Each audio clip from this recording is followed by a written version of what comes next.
अस्सलाम वालेकुम, this is Javeria and welcome to another episode to rice Pakistan. आज हमारे साथ मौजूद हैं मुर्तज़ा लशारी जो इवेंट ऑर्गेनाइज करते हैं। तो चलिए बात करते हैं उनसे। अस्सलाम वालेकुम, कैसे हैं आप? जी वालेकुम सलाम, अल्हम्दुलिल्लाह ठीक। आप बताएं क्या हाल है? मैं बिल्कुल ठीक हूँ। अच्छा मुर्तज़ा, आप मुझे अपने बैकग्राउंड के बारे में बताइए थोड़ा। आप कहाँ से और आपने स्टडीज़ कहाँ से की हैं? जी तो जैसा आपने बताया कि मेरा नाम तो आपने बता दिया। जी जी। तो मेरा ताल्लुक बेसिकली ठट्टा से, जो आपके कराची के एक छोटा, आप कराची बड़ा भाई है और छोटी बहन है उसकी, नैबरिंग डिस्ट्रिक्ट ऑफ कराची। और जो मेरी जामिया थी वो सिंध मदरसतुल इस्लाम यूनिवर्सिटी, बड़ा लोगों को सुन के मदरसा लगता है पर ये इट्स यूनिवर्सिटी। और जहाँ आपके बाबा कौम कायद मोहम्मद अली जिन्ना पढ़े, तो उनका स्कूल था और हमारी यूनिवर्सिटी है। अच्छा जी ठीक है। तो आपने जैसे आप इवेंट ऑर्गेनाइज करते हैं TEDx जैसे, तो आपका एक्सपीरियंस उसमें कैसा रहा और आपको कैसे ख्याल आया कि मुझे यहाँ से स्टार्ट लेना चाहिए? जी, मैं बड़ा इस बात को मानता हूँ कि जिंदगी में आपकी अपॉर्चुनिटीज जो है, एक अपॉर्चुनिटी से दूसरी अपॉर्चुनिटी बनती है। बिल्कुल। एक खतरा खतरा बल्कि समुद्र बनता है। तो मेरी जिंदगी में इसका बड़ा रोल उतर रहा है। शायद एक टाइम था कि हम यूनिवर्सिटी में कार्ड पहनकर पीछे ये करते थे कि बच्चों को बैठ जाओ क्या, और लोग बोलते थे क्या ही कर रहे हो। तो एक एक्सपीरियंस से दूसरा एक्सपीरियंस बना, तीसरा बना। पर जब मैंने अपना एक्सपोजर थोड़ा एक्सपेंड किया, नेटवर्क एक्सपेंड किया, मैंने देखा कि जो बड़ी यूनिवर्सिटीज है पाकिस्तान के अंदर वो ये चीजें करवा रही हैं और गवर्नमेंट यूनिवर्सिटीज में चीजें नहीं हो रही। तो मैंने कहा फिर कौन करवाएगा? या तो आप ब्लेम गेम में चले जाओ, आप ब्लेम करते हो दूसरों पे अपनी जिंदगी, या तो फिर आपका टाइम है तो फिर आप वो चीज का स्टैंड ओवर करवाओ। तो पहला इवेंट हमने करवाया था एमयूएन में, हमने मिलकर पूरी यूनिवर्सिटी के बच्चों ने पहला इवेंट था, बहुत बड़ा इवेंट हमने करवाया था। वो कहाँ पे था? वो भी वहीं पर, अच्छा। उसका नाम था मनिज्म, modern United Nation in SMIU। अच्छा तो जिसमें अराउंड 500 डेलीगेट्स थे हमारे पास अच्छा। अक्रॉस कराची। उसके बाद फिर जब वो कंप्लीट हो गया, अगेन आप कहते हो ना कि मंजिल मिल जाएगी तो फिर क्या करेंगे? अब वो इवेंट हमें करने का शौक था, हमने कर दिया, अब क्या करें? अब क्या करने और ज्यादा मुश्किल है। फिर मैंने देखा कि कोई टेड भी होता है। टेड वीडियोस तो मैं देखता हूँ यूट्यूब पे एक वो टाइम से, और बड़ी जिंदगी में मेरी एक चेंज मैंने जो किया है, मैंने आपको इम्प्रूव किया है, उन वीडियोस को देख के किया है, स्पीकर्स को देख के किया है। फिर मैंने कहा क्यों ना हमारी स्टोरीज लोग सुने, हमारी स्टोरीज भी तो हैं, हमारे लोगों की स्टोरीज भी तो हैं। फिर वो मैंने उस पर रिसर्च की, मैंने काम किया, फिर मुझे पता चला कि इसके लिए लाइसेंस लेना पड़ता है। फिर मैंने लाइसेंस के लिए अप्लाई किया।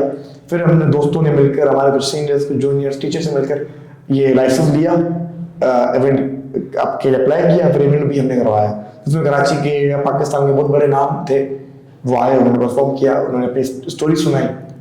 अच्छा, लाइसेंस लेने में आपको कोई मुश्किल पेश आई? हाँ, थोड़ी रिसर्च करनी पड़ती है आपको।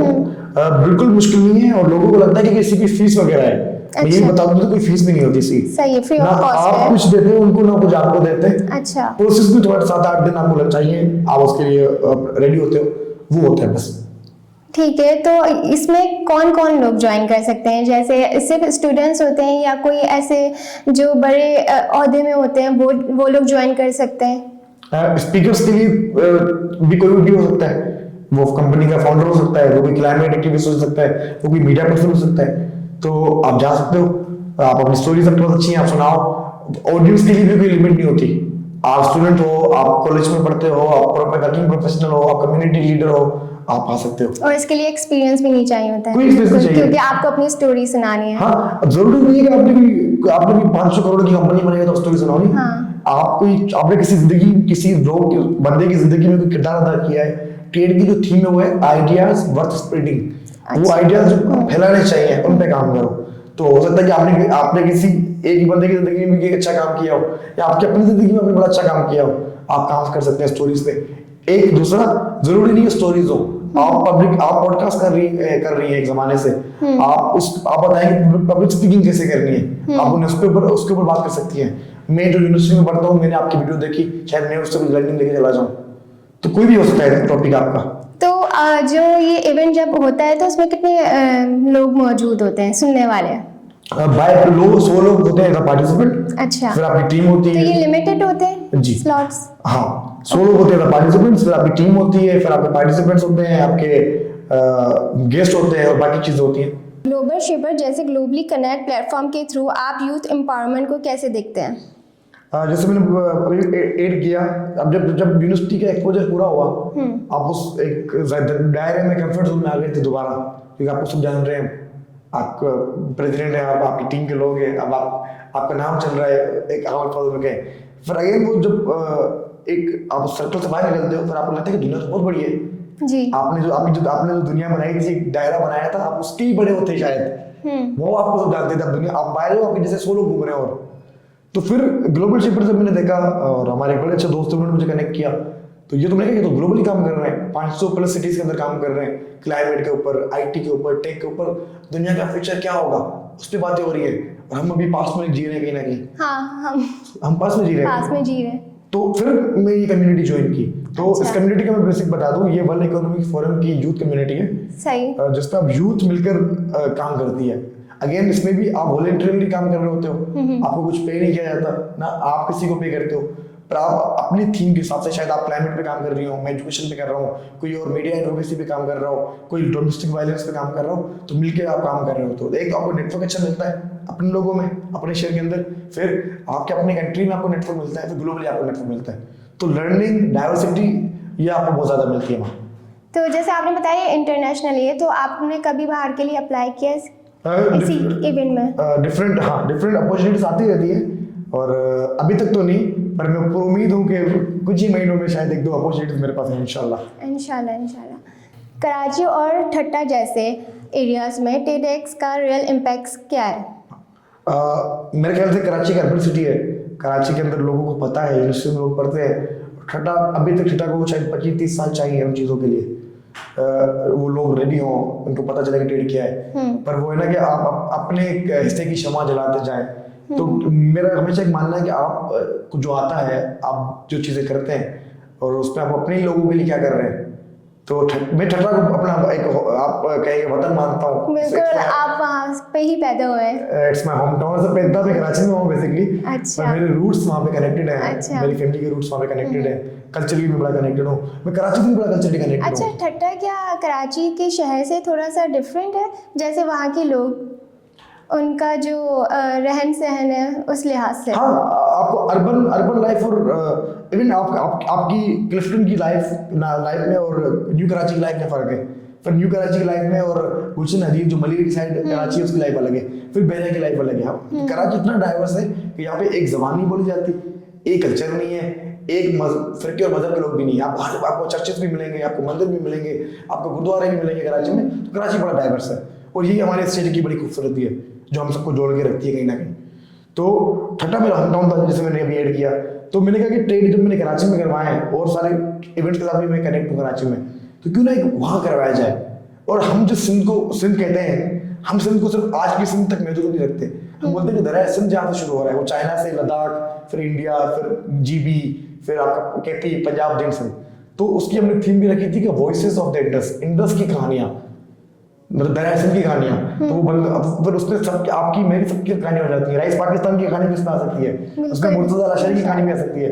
तो उस थीम पे हमने वहाँ करवाया था इवेंट, और बड़े नाम, एक तो लोकल ठट्टा के लोग, दूसरा बाकी लोगों को हमने वहाँ बुलाया, उनको बताया कि यहाँ भी लोग हैं, आप आएँ, यहाँ के लोगों से बात करें। वहाँ के लोगों को बुलाया कि आप आएँ, आप बात करें। तो एक नेटवर्किंग हो गई उनकी आपस में, लोगों ने सुना। शायद मेरे ख्याल से अगर एक बंदे की ज़िंदगी में भी अगर उस इवेंट ने असर डाला हो, तो मेरे लिए एक सक्सेस है। बिल्कुल। अच्छा, जैसे कि आप टूर करवाते हैं, तो इंटरनेशनल टूर होते हैं, तो आप स्टूडेंट्स के लिए क्या प्रेफर करते हैं कि वो यहाँ पे रह के पाकिस्तान के कल्चर को भी आप दिखाते हैं? हाँ, जैसे आजकल कहाँ विजिट करवाते हैं? नूर पाकिस्तान का बड़ा आजकल बूम है। आप देखते हैं हम लोग सब नूर पाकिस्तान जाना चाहते हैं, खुजराबाद, जीबी, उमदा जाना चाहिए। मैं बड़ा इसका सपोर्टर हूँ। ट्रेवल आपको करना चाहिए, ट्रेवल इज मस्ट। बट एक होते एडवेंचर टूर, और आप विजिटर मत बनो, आप टूरिस्ट बनो। बहुत बड़ा फर्क है। अगर मुझे इस्लामाबाद या लाहौर जाके भी KFC खाना है, तो फिर मैं लाहौर क्यों जा रहा हूँ मसलन? बिल्कुल सही है। अब मुझे लाहौर जाना, तो मैं लाहौर के देसी खाना। अगर आप किसी भी कंट्री या सिटी जा रहे हैं, उसके कल्चर को जाने। Do as Romans in the Rome, do as Romans do. Sindhi में हम कहते हैं कि जेड़ो देश तेड़ो वेश। तो ये तो बड़ा जरूरी है ये। तो हम कोशिश कर रहे हैं कि जो साउथ ऑफ कंट्री है, जिसमें बलूचिस्तान का कोस्ट आता है, और सिंध में स्पेशली कराची, ठट्टा, बद्दीन, हैदराबाद, थरपारकर, ये वाली जो सिंध हमारी आती है, ये कल्चरली बहुत रिच एरिया है, इसको एक्सप्लोर किया जाए। जैसे कि हम कराची फोटो वॉक करवाते हैं, कराची के टूर्स, कौन सोचता है कि कराची में टूर्स होते हैं। हम लोगों को सेंट पैट्रिक चर्च लेके जाते हैं, आप शायद सेंट पैट्रिक चर्च ना गई हो, हम स्वामी नारायण मंदिर लेके जाते हैं। नहीं, मैं बिल्कुल गई हूँ। हम वो कराची दिखाते हैं जो 47 का पहले का कराची है, जो प्री पार्टीशन से पहले जब हम हमारे पास इंटरफेस था, हम मिलजुल के रहते थे। जब वो कराची जो हिंदुओं का भी था, वो कराची जो पारसियों का भी था, वो कराची जो शिया सुन्नी का भी था, हम उस कराची को मानते हैं। तो इसलिए हम चाहते हैं कि लोग आपस में मिलें, सब कल्चर के लोग एक साथ ही रहते थे। फिर ठंडा आ जाता है, जैसे आपने कहा ठंडा एक तो थोड़ा कराची के साथ भी है, करीब भी है, और बहुत चीजें हैं। आप करली झील, जिसको आप करली झील कहते हैं, हम किंजर झील कहते हैं। आपकी दुनिया का तीसरा बड़ा कब्रिस्तान हमारे पास है दुनिया का। एक होती कब्रें जी, वो कब्रें नहीं है, वो लोग आप देखें कि लोगों की जो आखिरी आरामगाह इतनी बड़ी बनी हुई है, महल बने हुए हैं, उन लोगों की शान और शौकत क्या रही होगी अपने वक्त में, क्या वो जिंदगी जीते होंगे। बिल्कुल ऐसा ही। और फिर हमारे लिए एक इबरत का निशान भी है। हाँ, ठीक है, पर कल्चरली वो चीज़ बड़ी अच्छी है। यहाँ पे शाहजहां मस्जिद वहाँ पर है। फिर अगर मैं बोलता हूँ अगस्त में अगर आप थर पार कर चले जाएं, थर डेजर्ट चले जाएं, तो आप भूल जाएंगे कि कश्मीर जा रहे हैं, उतना फर्टाइल होता है दुनिया। जैसे मकली भी है, जी। वहाँ का कल्चर भी बहुत डिफरेंट है, वहाँ के लोग भी डिफरेंट है, जी। इसी तरीके से। सेम तो, और डाइवर्सिटी में ही मजा है। बिल्कुल। डिफरेंट लोग होंगे तभी तो मजा आपका आएगा। माइंड भी खुलता है इससे। आप जितना एक्सप्लोर करते रहते हो, आपको लोगों के बारे में, लोगों से बात करते हो, उनके बारे में पता चलता है। आप जानते हो कि अच्छा दुनिया में और भी लोग हैं, क्या चल क्या रहा है दुनिया में, इसी तरीके से। इसके बेसिकली साउथ एशिया में एक बहुत बड़ा सेक्ट तो नहीं कहेंगे, सूफीज्म का जो इस्लाम है, सूफीज्म का इस्लाम आपको यही कहता है कि बांटो, शेयर, इंटरफेथ। उसमें आप देखें तो आप कलंदर चले जाएं तो कलंदर के मानने वाले सिर्फ मुसलमान नहीं है, आपको डिफरेंट मज़हब के लोग वहाँ पे कलंदर में मिलते हैं। आपके दाता की नगरी है, बहुत सारी चीज़ें हैं। सूफीज्म इस्लाम ये कहता है कि लोगों के साथ लोग बन के रहो, अपने आप को किसी बाउंड्री में लिमिट नहीं करोगे। I am from Karachi only, I am from Sindh only, I am from Pakistan only. सब तुम्हारा है, जहाँ तुम्हें जाना है जाओ, जो एक्सप्लोर करना है करो, लोगों से बात करो, लोगों से सीखो। क्योंकि जब आप लोगों से मिलते हो तो फिर आपको लगता है कि आपकी जबान सबसे आला जबान नहीं है, आपकी जो स्किन का कलर है वो सबसे अच्छा नहीं है, और आपका जो कल्चर है वो सबसे अजीम कल्चर नहीं है, और लोग भी हैं। आप सिर्फ मेहमान नवाज नहीं है, और लोग भी हैं। तो ये आपको चीज सफर सिखाता है। सफर में ये नहीं कि आप विजिटर बन के जा रहे हो, आप लाहौर पेशावर जाके KFC खा रहे हो, नहीं, आप टूरिस्ट बन के जाओ, आप लोकल खाने खाओ, लोकल कल्चर एडॉप्ट करो, लोकल के साथ लोकल बन के जितना रहोगे उतना आपको मजा आएगा। बिल्कुल, जैसे हम लोग अपनी डेली रूटीन में इतने फंस के रह गए हैं, तो हम लोग उससे बाहर ही नहीं निकलते। तो जब हम विजिट करते हैं उसके बाद ही आइडिया होता है अच्छा दुनिया क्या है। हाँ, स्टेरियोटाइप्स जो आपके दिमाग में है, वो सिग्मास जो आपके दिमाग में है, और लोगों के बारे में, कम्युनिटीज के बारे में, या जगहों के बारे में, वो आप जानने के बाद आपके खत्म होते हैं। बिल्कुल।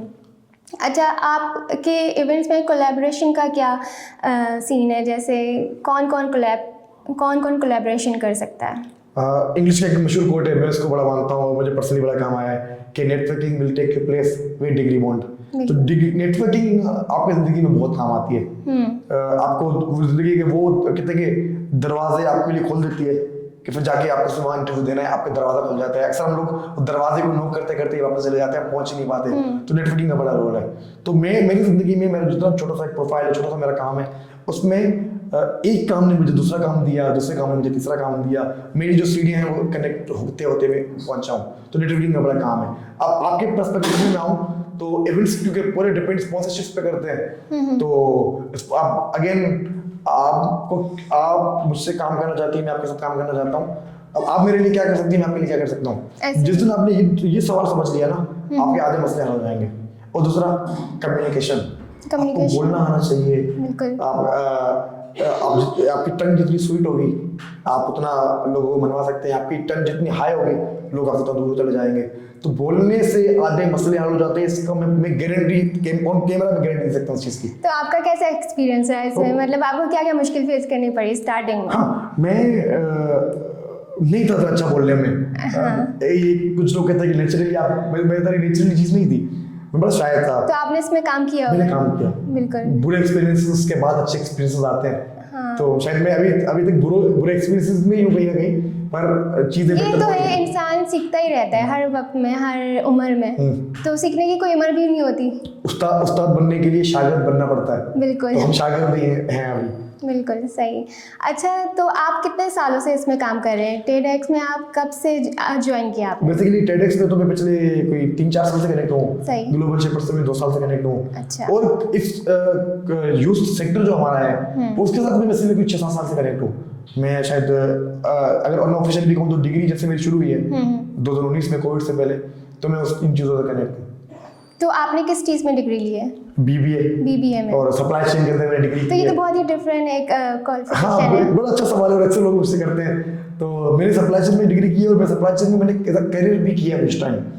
और पर मुझे फील हुआ, अच्छा हुआ कि मैं बोलता हूँ कि मुझे फील हुआ कि शायद आपका कहीं ना कहीं आपका शौक कुछ और होता है, आप कर कुछ और रहे होते ऐसे ही है। हो। तो फिर मैंने जो कर रहा था उसको फिर मैंने रखा और शौक के ऊपर भी काम किया। मैं कभी भी नहीं कहूँगा कि शौक के चक्कर में अपनी जॉब छोड़ दे, नहीं।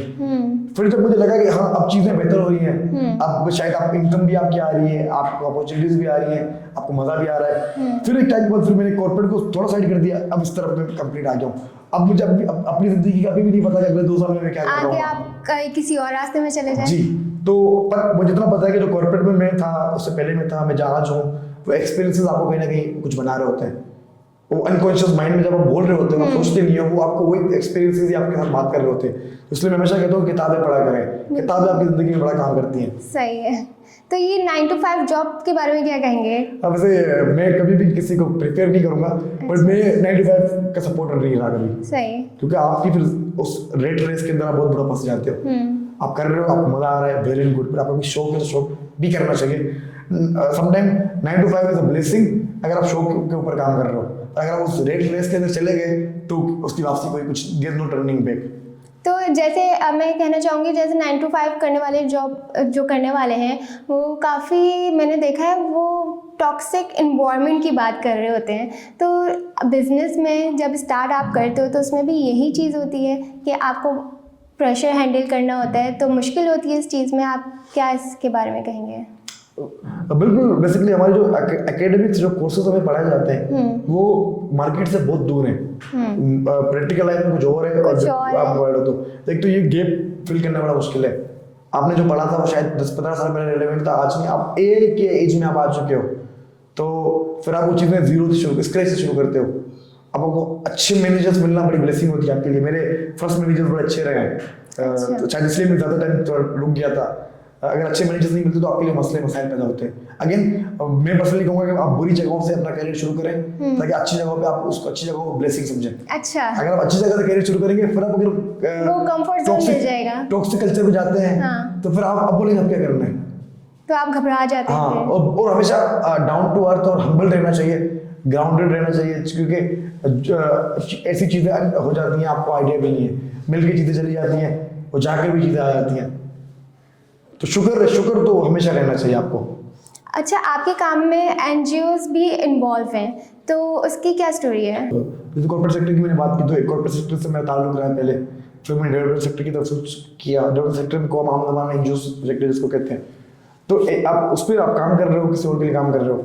यहाँ ये कि आप लोगों के साथ काम कर रहे हो, लोगों में जा रहे हो, लोगों के लिए कर रहे हो, आप उनका एहसास समझ रहे हो। तो इस तरफ मैंने स्विच किया, तो अभी मेरे 2-3 साल से एफिलिएशन यहीं पे है और उसमें फिर मल्टीपल प्रोजेक्ट्स पे मैंने काम किया है। मैंने मेंटल हेल्थ के ऊपर हमारे प्रोजेक्ट्स रहे हैं, यूथ पॉलिसी के ऊपर प्रोजेक्ट रहे हैं हमारे, उसके साथ साथ हम यूथ एडवोकेसी के ऊपर बड़ा हमने काम किया है। तो आप उस पर आप जब जा रहे हो, यूनिवर्सिटीज में जा रहे हो, आप यूथ से मिल रहे हो, तो आपको खुद भी एक मजा आता है, आपका वो स्टेमिना बना होता है, आप सीख रहे होते हो, आप सिखा तो रहे होते हो पर आप बहुत सारी चीजें सीख भी रहे होते हो। तो मुझे पर्सनली मजा आ रहा है, तो मैं अभी ये कर रहा हूँ। हो सकता है कि with in a few years मैं शायद कुछ और कर रहा हूँ, पर अभी के लिए द प्रेजेंस मुझे बड़ा मजा आ रहा है, मुझे चीजें बड़ी अच्छी लगती हैं। तो आपकी नज़र में यूथ की कितनी इन्वॉल्वमेंट है इसमें? बेसिकली यूथ की इन्वॉल्वमेंट बहुत कम है। अब चीज कुछ बेहतर नजर आ रहा है और हमारी यूथ की पॉलिसीज वो लोग बना रहे हैं जो यूथ आज से 40 साल पहले थे। शायद आज से 40 साल पहले मसले भी कुछ और होंगे, आज के मसले कुछ और है। अब तो मैं कहता हूँ अब जो हमारे बाद जो 2007-8 के बच्चे आ रहे हैं उनकी तो अलग ही दुनिया चल रही है, तो उनकी भी लाइफ में मसले क्या है मैं नहीं बता सकता, वो बताएंगे जो तब आए हैं। तो यूथ की इन पॉलिसी, यूथ को क्या चाहिए, यूथ के लिए क्या करना चाहिए, अगर उसके अंदर यूथ नहीं है तो वो किसी भी वर्थ इट नहीं है। तो हम इस पर काम कर भी रहे हैं, अपनी तरफ से कोशिश कर रहे हैं कि यूथ की इन्वॉल्वमेंट लेकर आई जाए ताकि यूथ की आवाज़ सुनी जाए। तो जैसे जैसे 90s के बच्चे हैं और फिर अब 2000 की बात करें तो इसमें काफ़ी एक गैप आया है हमारे इंटरनेट का भी और मोबाइल्स का भी। तो आपकी नज़र में इनमें क्या डिफरेंट है? मतलब काफ़ी इसमें बात भी होती है कि इनमें बहुत सारे लोग जो 90s के हैं और जो 2000 के तो बिल्कुल अलग ही बिहेव करते हैं। तो आपकी नज़र में क्या है बेसिकली इसके जो बारे में? 98 से 2002 के बीच के जो लोग हैं जिसमें मैं भी हूँ, हम लोग दोनों में आ रहे हैं। हम जेनजीज में भी आ रहे हैं, जेन ज़ी में आ रहे हैं। और हमने फोन्स भी देखे, Millennial में हमने आ रहे वो फेसबुक भी देखा जो जिसके 9 नोटिफिकेशन आते थे। हमने सांप वाली गेम भी खेली, हमने फिजिकल गेम्स भी खेली। तो हम कहीं समाव दोनों में हैं, तो हम रिलेट कर पा रहे हैं चीज़ों को। और शायद अब चीज़ें डिजिटल ज़्यादा हो गई हैं और हमने ज़्यादा डिजिटल खुद को कर दिया है जो तो नहीं होना चाहिए था। उसका एक लॉन्ग टर्म अच्छा या बुरा इम्पैक्ट जो भी आएगा वो रिसर्चर्स बता सकते हैं कि क्या आएगा। पर हमारी जनरेशन जो थी वो अभी जो जनरेशन हमारी है, हमने जो अपने अर्ली ईयर्स देखे वो बड़े अच्छे देखे हैं। अच्छा, मैं जहाँ तक देख रही हूँ जैसे हम 1980 की जो जनरेशन है वो कंफर्ट जोन में बहुत रहती थी। अब की जो जनरेशन है वो उनको आगे बढ़ने की बहुत लगन होती है, तो ऐसा ही है? हाँ, मैं कहीं ये पढ़ भी रहा था और मैंने देखा भी था। हमारे जो ग्रैंडफादर्स थे, हाँ। उन्होंने कुछ बनाया जीरो से। तो जीरो तो वो रोटी कपड़ा मकान वाली जनरेशन थी। हाँ। कि आप कमाओ घर पे दो, एक लिमिटेड उनकी वो जी। सोच होती थी। तो उनकी नीड्स नहीं थी इतनी। Needs फिर जो नहीं हमारे वालिदैन की जो जनरेशन आई, हाँ। उन्होंने फिर थोड़ा कंफर्ट की तरफ गए। हमें वो रोटी कपड़ा मकान वाला भी मिला एक, और हमारे अब्बा ने हमारे लिए अच्छे स्कूल अच्छे घर भी बना दिए। हम अब है कि हमें चाहिए हम लोग अप्रिशिएट करें, हमारे काम को एक्नॉलेज किया जाए, हमें सुना जाए। तो हम ये अब जनरेशन उस तरफ चली गई है। हम पहले हम देखते हैं कि हमारे जो वालिदैन की जो जनरेशन है वो 20 साल कंपनी में काम कर रहे हैं, 40 साल काम कर रहे हैं। हाँ। हमारे करियर में मैं खुद अगर बताऊँ तो मेरा तो ज़्यादा हो जाएगा कि 6 महीने 8 महीने साल 2 साल 3 साल हम स्विच कर रहे हैं। इसलिए स्विच कर रहे हैं क्योंकि हम एक जगह नहीं रुक सकते।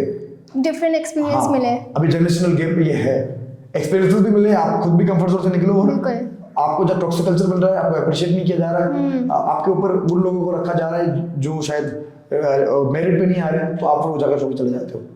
और ये सिर्फ मेरे ख्याल तक आपकी उसमें नहीं, आज के रिलेशनशिप में आप देख लें, आज की आप करियर में देख लें, आप फैमिलीज में देख लें, तो लोग ये एक बिहेवियर चल रहा है। बात करते हैं आपसी TEDx की। तो जैसे लार्ज स्केल में आप इवेंट करते हैं तो आपको क्या प्रेशर हैंडल मिलता है? बेसिकली प्रेशर तो हमेशा रहता है।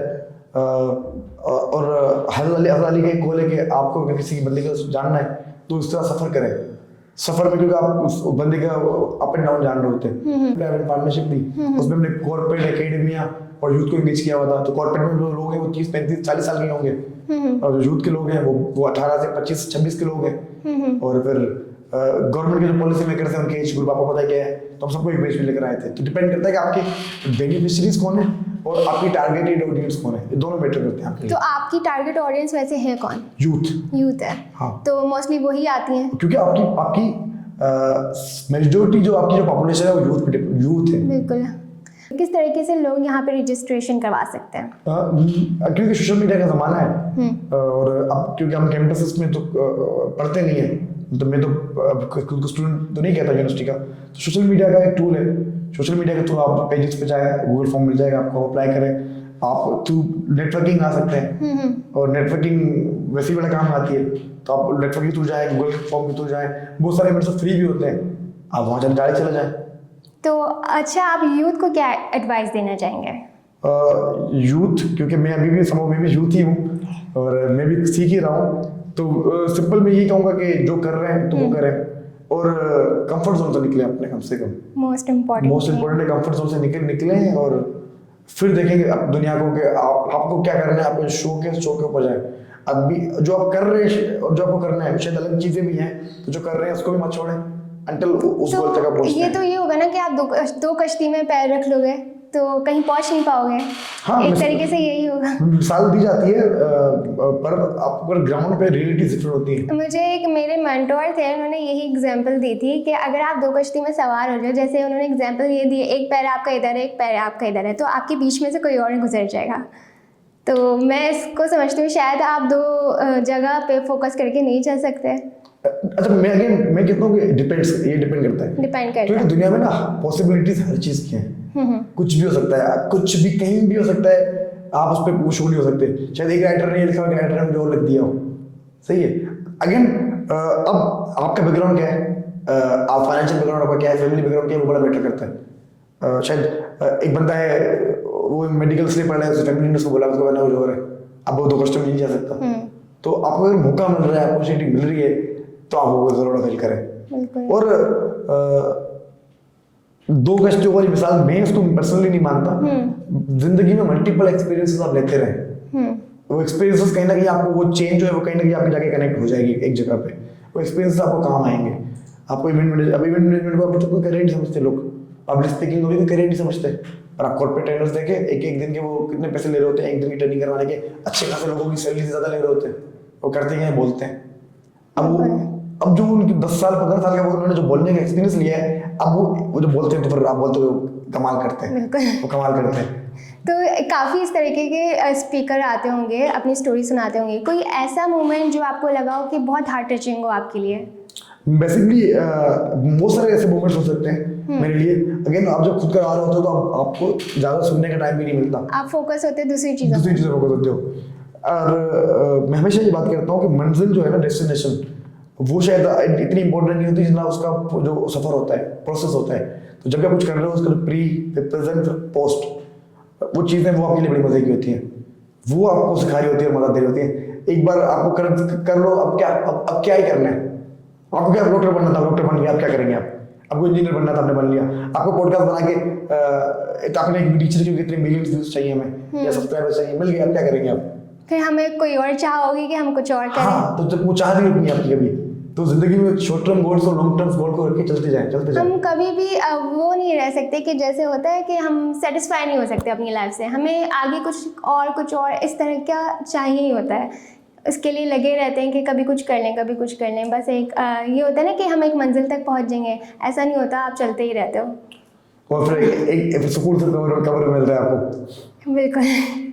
चलिए जी, थैंक यू सो मच, आपसे बात करके बहुत अच्छा लगा। उम्मीद है हमारे देखने वालों को भी आपसे की कहानी सुनकर और आपसे जानकर अच्छा लगा होगा। तो यहीं पर हम एंड करेंगे, मिलते हैं नेक्स्ट एपिसोड में। थैंक यू सो मच, अपना बहुत सारा ख्याल रखिएगा। अल्लाह हाफिज़।